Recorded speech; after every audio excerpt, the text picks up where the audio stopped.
Greetings! My name's Joe Bob, and I'm very peeved, and welcome back to Disco Elysium.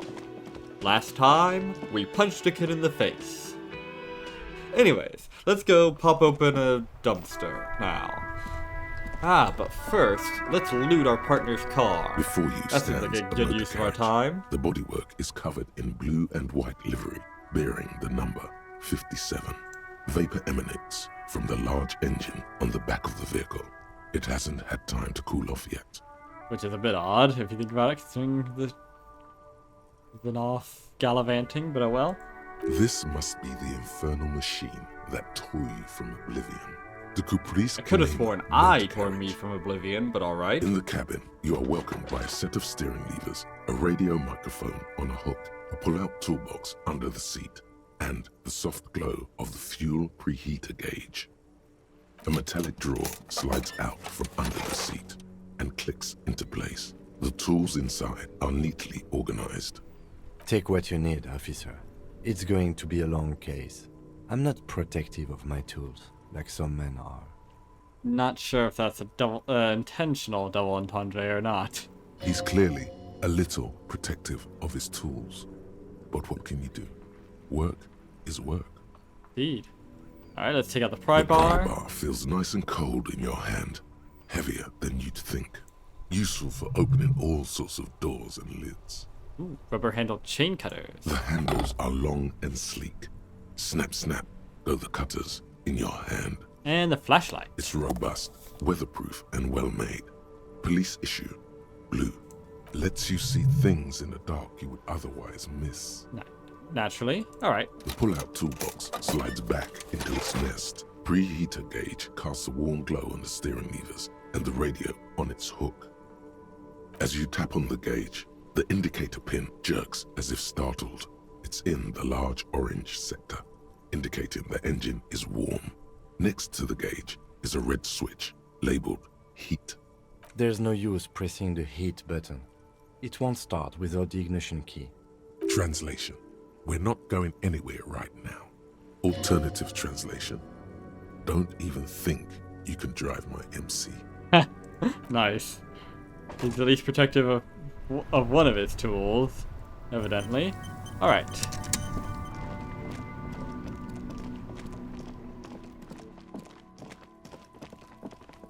Hey, you got a gun, Kim? 'Cause I'm pretty sure I don't. Not at the moment, anyways. Alright. This trash container is locked. The sliding lid Wait, has a tool not padlock equipped. that says whirling in rags. Hang on. Oh, I gotta equip the tool. Okay. Okay. Hold left and hold right. Yeah. Oh. Ha! Neat. Okay. Alright, that's pretty neat. This trash container is locked. The sliding lid has a padlock that says Wow. whirling in rags. That didn't change my odds at all. Alright then. Open the padlock with the key. With a well-oiled crack, the lock pops open. It should now be possible to simply raise the lid. I'm gonna get distracted fucking around with this flashlight all fucking day, aren't I? Oh well. Don't. Maybe you shouldn't. Didn't I just have a premonition that there's something in there? There is, but you won't like it. Sweat forms on your brow. Your hand is still on the lid. Oh, shut up, you big baby. I can handle it. The smell of rotten food rises to greet you. You see soggy cartons, dirty rags, and organic waste. See? Plus 10 experience. Worth it. How can it possibly be a bad idea if it got me experience? We're just in time. This hasn't been emptied for over a week. Nice. Let's look under the box of the cart. You see milk and egg rest with one broken egg in it. Some pasta wrapper. Picking up the soggy packages somehow feels familiar. Was I actually some sort of hobo cop then? A box falls into pieces in your hands. Batiste Soleil cereal. There are plastic pasta packages below, and turbo noodles. Nothing of note, however. Okay. Among the threadbare kitchen towels something catches your eye. A pair of denim trousers. Ooh. As the legs of the slime-covered jeans begin to unspool from the garbage, a rank corpse smell fills the air. Oh my. Alright, I think we found the guy's missing clothing. Haven't we? Or someone's missing... Some corpse is missing clothing anyways. The victim's clothes? Cadaverine odor is faint. If these belong to the deceased, they were removed when he was still in the early stages of decay. Now that is interesting, isn't it? Someone had access to this trash container. And that someone is the one who disposed of the clothing. Why did they dispose of the clothing? Perhaps because it has some sort of identification on it. Maybe police identification? Or something, anyways. But the point is, they had access to it, which most likely means they had access to the keys. Why they dumped it so close, I'm not certain. Maybe they didn't want to be seen carrying it around with them, but they were clearly not worried about carrying a corpse around with them, so... Maybe they just opened this up with a pry bar, but that would probably leave signs of forced entry. And it might not be so easy to actually, like, to close it again, depending on how much it deforms. Curious. I'm not sure what to make of it. Drop them in here, officer. The lieutenant produces a black plastic bag marked evidence from his pocket. Bag the trousers. Bury the body. Bag the head. Guitar marked blue jeans. Pockets empty or emptied. He wore them with a belt, too. A white belt. The loops appear stretched, but... He looks into the container. The belt is missing. That's it. Do you see anything else in there? I have another bag here. Something slimy catches your eye. Ooh. Reach for it. A drab, long-sleeved shirt, olive-colored, appears from the food waste, dripping with pus. Nice. This is a military-type overgarment. Oh. No label or serial number. This is the kind of rib-knit shirt that's worn over light armor to conceal it in an urban scenario. Anything more? Interesting. Some kind... Military, but no label or serial number. Maybe some sort of guerrilla fighter sort of guy? Yes, I can see why they wanted to hide this. Bad luck for them that the trash man hasn't cometh yet. Although, well... The rest of the rags are just kitchen variety waste. A yellow old mug that catches your eye. But other than that... A thrown out towel, a mug, that's all. All right. We should go to Gart again and ask if he knows who put the clothes in the trash. It could be as simple as someone from the hostel cleaning the yard. Or that one. I'd advise against confronting that force. You think someone from the whirling might have been involved, maybe? Not really. All we know is the victim's clothes are in the trash. The lid was locked and his establishment had the key. It's just a small loose thread. Small, but it is there. Yeah, we need to ask the kids who put them there. The fuck's he on about, kids? You hear that, Kuno? He thinks you're an infant or something. See? Ah. The lieutenant nods, then looks back into the trash container. So it's the food waste. It's just organic waste, cold and slimy on your hands. Apple and potato peels, mostly. But you're wishing you had gloves now. Sludge, and the occasional chicken bone thrown in for good measure. But hey, nothing. It's nothing. Nothing more to see here. Why? You were the one who drew my attention to this. Why are you trying to ward me off now? What is your game here, Inland Empire? What's this? What? A blue piece of plastic sticks out from the apple peels. It's shiny. Looks like the corner of something. Right, pick it out. Something larger. A clipboard. A blue plastic clipboard with moist papers hanging from it. They look badly damaged, but you can still make out forms and notes. written in a man's handwriting. God damn. This trash can is a downright treasure chest, isn't it? Officer, is that your paperwork? I don't know what this is. It is. Look, the plastic has the RCM street grid on it. You've even got an autopsy form in there. Miserable looking slip of paper sticks to the board. Ah. Perhaps that's why it felt familiar rooting around here. Wait. I didn't put the clothing in here, did I?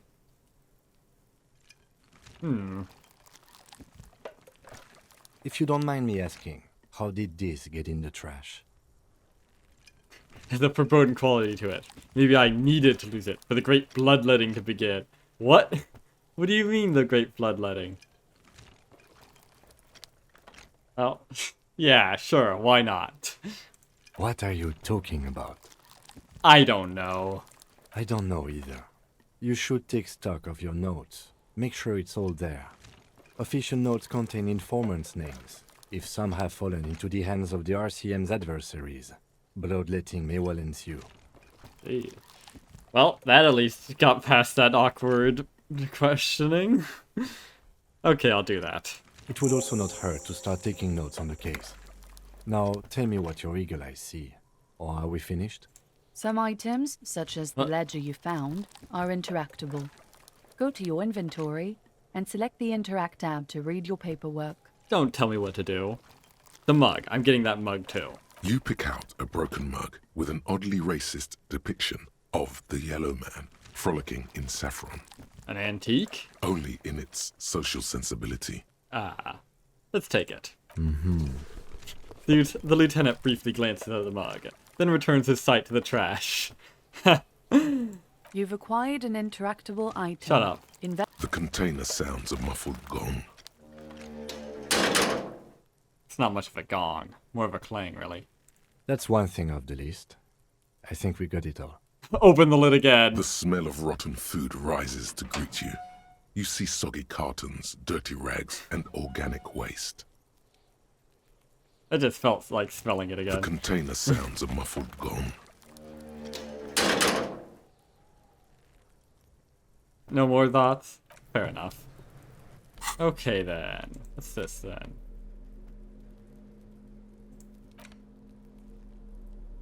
This broken-eared mug somehow made its way into the whirling in rags dumpster. It depicts a person of Samoan descent frolicking in a field of saffron flowers, buck-toothed and grinning feeble-mindedly. It seems to be a cheap knockoff of some colonial-era antique. Okay then. It's just a racist mug. What's there to read here? Not much. There's actually quite a lot to read into here, actually. Look at all that content. Oh boy, here we go.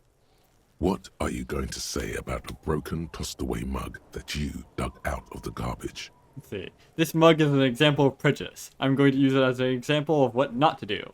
I'm going to push this in the face of every merchant I find and tell them, this is your inane ideology.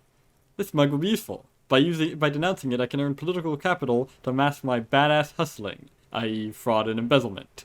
The mug didn't belong in the trash. It was just a funny mug. Can't anyone laugh anymore? All of these seem good. This might be the most important choice in the whole game. It is ultimately the key to my whole entire fate. The fate of the entire world, in fact. I don't know. I kind of agree with the fourth one, to be frank, because people like get up in arms about this sort of thing. But really, it's the same sort of thing as we will talk about Americans being fat morons, or specifically the American South being incestuous retards and that sort of thing, or depicting them in really awful ways. It's just, you know, cultural posturing, just everyone taking the piss out of everyone else for cultural stereotypes and shit. I mean, really, the whole buck teeth and dumb look on his face were the only things even remotely insulting about it. The rest was just not even insulting stereotypical shit. The straw hat and all that sort of stuff, it's just silly. The buck teeth and the stupid look on his face were a bit insulting, but I've seen so much worse. And nobody gives a shit about, Americans, about those damn French bastards. Or, for that matter, white people and Asian people. And so many else. So yeah. It's just a funny mug. Can't anyone laugh anymore? Well, yes, they can at acceptable targets, but not at unacceptable targets. Whatever. Understood. You're that kind of detective. Why don't you get back to your case? Why, yes. Yes, I am that kind of detective.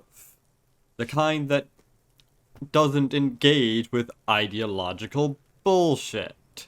Who doesn't allow his vision to be clouded by ideological bullshit. And instead sees things for what they really are. In this case, just a stupid mug.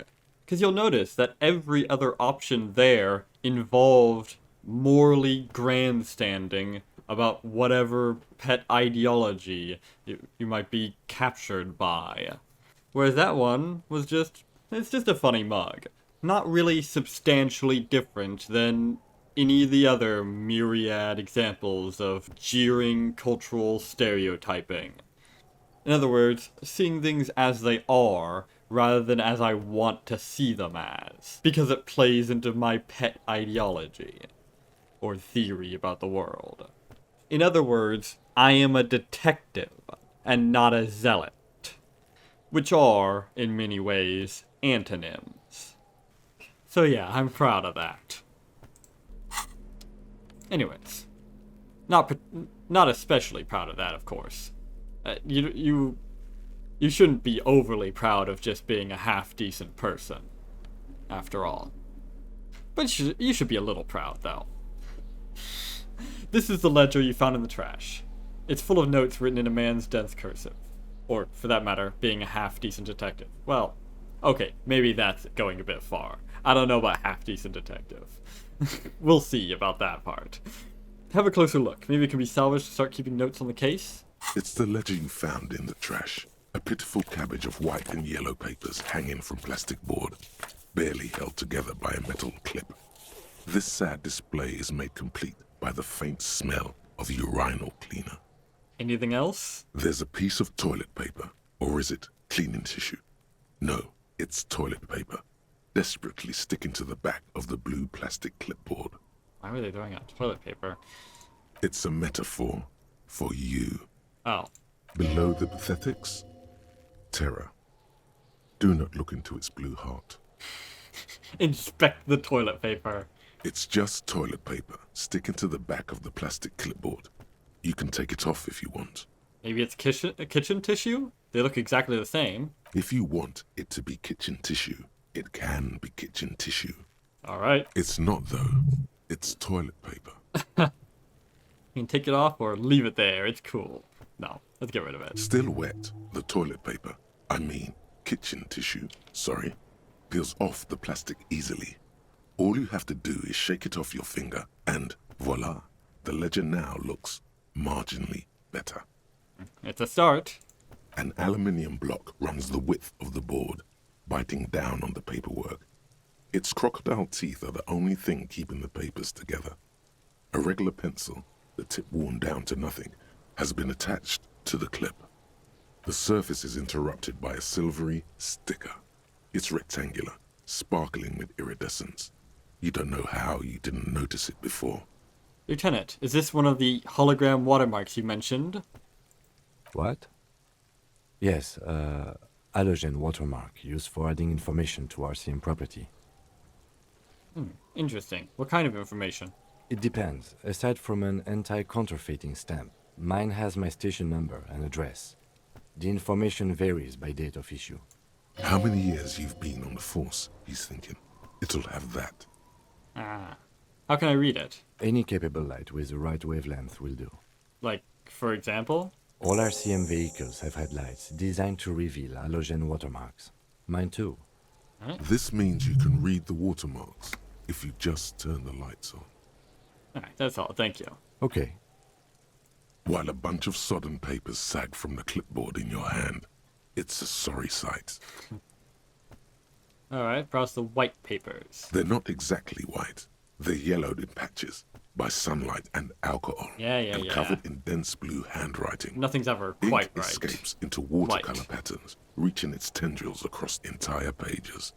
The paper itself is checkered, with faint red lines, forming short paragraphs. Once in a while, there's a red stamp that exclaims, "Case files, commit to paper." The case files themselves are plenty. You count more than 100 sodden, crumpled up, earmarked pages falling apart in your hands. They appear to be sufficiently organized and extremely dense, if mostly illegible. What is in there? What are they about? Work, strife, poverty, the Jamrock Quarter. These are handwritten logs of investigations dating back to January 51, this year. The exact number is hard to estimate, due to missing pages and an odd naming convention. But there are at least 20, maybe 30 cases undertaken, not completed, mind you. It's the middle of March. You have attempted 2 cases a week on average. Is 2 cases a week a good caseload, Lieutenant? Huh? 2 complex cases to undertake is a lot, yes. You really have to push yourself. I would not suggest it, lest you start making mistakes. 2 cases a week appears to have been my load, Lieutenant. I'm not sure I completed them, though. 2? That's a lot. I didn't mean to say you are making mistakes, by the way. That was presumptuous of me. Yeah. I burned out, alright. That's okay. We all do, sooner or later. Yeah. Interesting. Like a fan of gills, the checkered papers dry in your hand. The handwriting is extremely dense, if mostly illegible. Alright, I'm starting to get more of a picture of this guy. Of who I was. Maybe I wasn't just a alcoholic, smoker, bozo, drug addict. Maybe I was some sort of workaholic, taking case after case. And I just fucking burned out and couldn't take it anymore. Alright. Maybe... Heck, for all I know, maybe I was one of the best fucking detectives on the force. Or something. Who knows? There's mention of a naming convention here? Yes, it appears you employ a, shall we say, robust yet literary system. Each investigation has its case number written on the margins. Yet, still more tellingly, most are accompanied by a name. Oh dear. A title, one might say even. One that draws inspiration from snoop fiction and vespertine cop show staples. Oh dear God. Like when they nicknamed Neil Caffrey James Bonds because he was counterfeiting bonds. Ha. Terrible, terrible. Oh my, and they're written in capital letters too. Yes, all caps. One is called The Next World Mural. Another, The Square Bullet Hole Murders. Another yet, The Unsolvable Case. Oh, well that's descriptive. Wait, the square bullet hole murders? Huh. That's certainly a peculiar sounding case. Others appear more light-hearted. The guys on a couch in an unexpected location. Oh. And the murder at the hookah parlor. Even the rare article-free collapsing tenement. Murder features prominently throughout. The guys on a couch in an unexpected location. Is that... What an incredible name. It's going to take an effort to piece these case files together, but it can be done. Once you're done inspecting them up close. Kim, my cases appear to employ some kind of naming convention. You mean the alphanumeric? Officer, precinct, time of arrival at the scene? No, I mean a non-numeric one. With titles. Oh, you mean the titular? Yes, well, so do I. In our defense, almost everyone in the RCM does.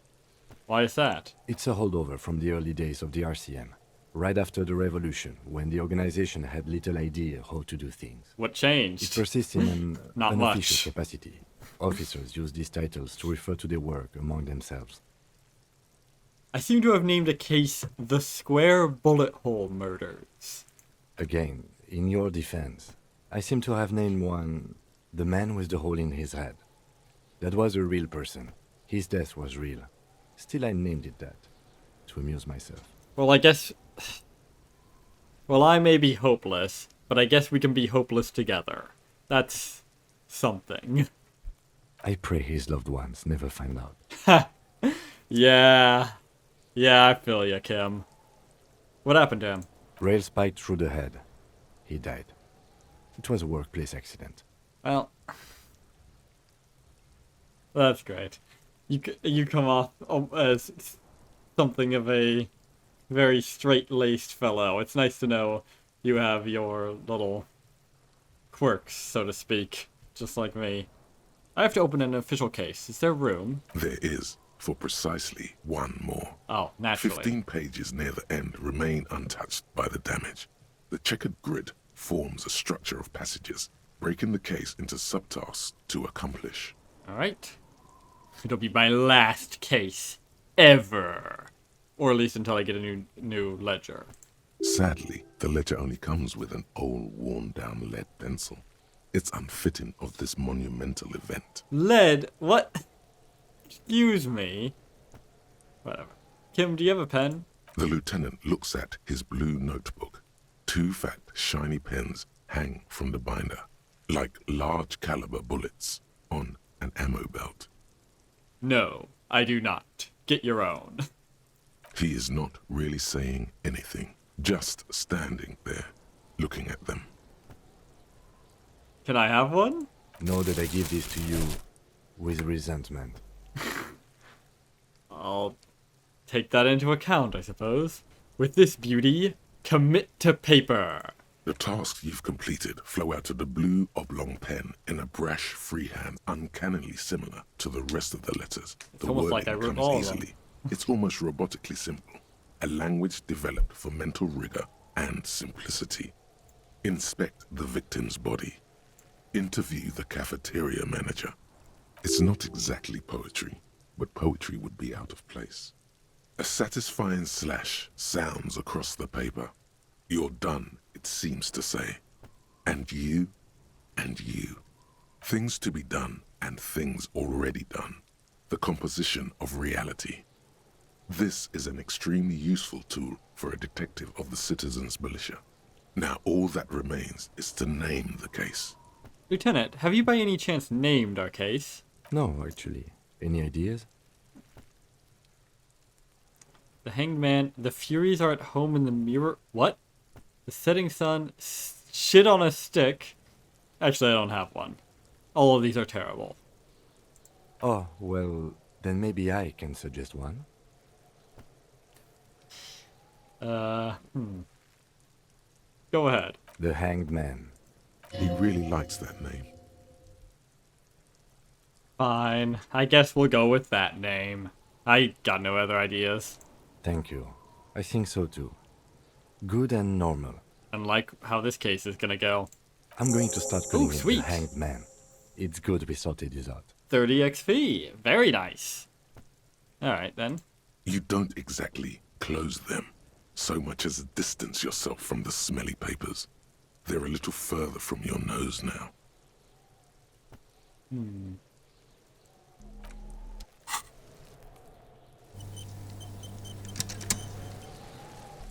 Okay. I get the feeling going through this ledger is gonna take a while. So let's put off until next time.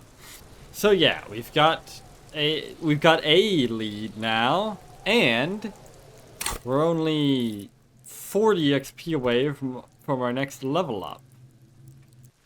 And then we can put them both in volition and then try and fucking volition our way through not having to sit down, finally. Or maybe not. But maybe. If nothing else, at least we'll have more health, effectively. God, there's so many damn skills. Until then, I have been Joe Bob, and I'm very peeved. And remember, dislike the video, unsubscribe if you're for some reason subscribed, and leave a nasty comment in the comment section down below. Fuck you all so much for watching, and so long, suckers. You're gonna be okay, kid.